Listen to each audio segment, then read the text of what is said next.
আপনার ছেলেকে অনেক সময় আদর করে আব্বা, বেটার জায়গাতে আব্বা করে ডাকেন না? আমার নবী বলছে যখন দূর থেকে তোমার ছেলেকে দেখতে পাবা না, খবরদার বেটা বেটা বলে ডাকিও না, আব্বা আব্বা বলে ডাকিও না। आप सुन रहे हैं जन्नती नेटवर्क चैनल पर। সাহাবী রাসূল সবাই হতভম্ব যে নবী আবার কেমন কথা বলছেন, নিজের ছেলেকে ছেলে বলতে অপরাধ কি, নিজের বেটাকে আব্বা বলতে অপরাধ কি? নবী আমার নিজের ছেলেকে আব্বা বলতে বেটা বলতে নিষেধ করছেন, কারণটা কি? সাহাবী রাসূল নিজের মধ্যে আপনার টেনশনে পড়ছেন, ব্যাপারটা কি কারণে নবী আমার নিজের ছেলেকে ছেলে বলতে নিষেধ করলো? নবী আমার সবারই টেনশন দূর করে দিয়ে বলতে লাগলো, হে সাহাবী, তোমার ছেলের সন্তান কি বল, তোমার ছেলেকে ছেলে বলার জন্য আমি রাসূল এরই জন্য নিষেধ করলাম, তোমার বেটাকে বেটা বলে ডাকার জন্য এরই জন্য নিষেধ করলাম, কারণ আমি শুনলাম তোমার ছেলে অনেকগুলো বালকের মাঝে খেলাধুলা করেছে। হে সাহাবী, ওই অনেকগুলো বালকের মধ্যে হয়তো এমনও কোনো সন্তান আছে, হে নবীর উম্মতের আমার দয়ার নবী মায়ার নবীর উপরে কুরবান জানা।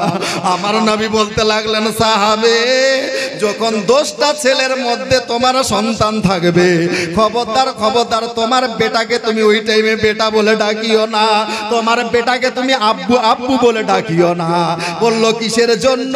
কারণ ওই 10টা ছেলের মধ্যে এমনও কোনো সন্তান থাকতে পারে যেই সন্তানের জগতে বাপ বেঁচে নাই, যেই সন্তানের বাপ দুনিয়া থেকে বিদায় নিয়ে গিয়েছে, সেই ইতিম সন্তানের সামনে তোমার বেটাকে যখন তুমি বেটা বলবে রে সাহাবে,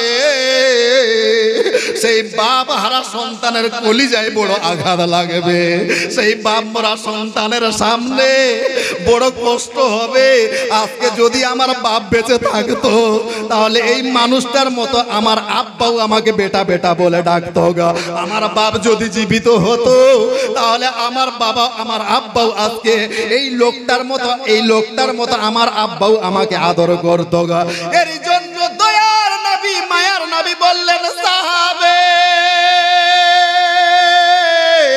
না না না, যেখানে 10টা সন্তান থাকবে, সেই 10টা সন্তানের ভিতরে যখন তোমার সন্তান থাকবে, সেই জায়গাতে তোমার বেটাকে বেটা না বলে, তোমার সন্তানকে সন্তান না বলে, তোমার বেটার নাম ধরে ডাকিও, জোরে,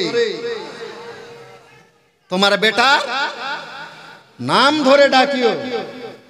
তাহলে বাপ মরা সন্তানের কলিজায় আঘাত লাগবে লাগবে না? কারণ যখন বেটা ডাকটা বেটা বলে আপনার ডাকবে, তখন একটা বেটা ডাকের মধ্যে মায়া টান নাই বাবজি?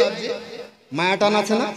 যেহেতু এই সাহাবী রাসূল সারাদিন ধরে ছেলেকে দেখে নাই, এইবারে সন্ধ্যা বেলায় খবর পেয়েছে, ছেলেরা যখন বেটা বলে ডাকবে একটা মায়া টান থাকবে, যার জন্য নবী আমার বলছেন, না, ওই মায়ার টানে 10টা ছেলের মধ্যে তোমার ছেলে যখন থাকবে, তোমার ছেলেকে মায়ের টানে বেটা বলে ডাকিও না। জোরে বলুন।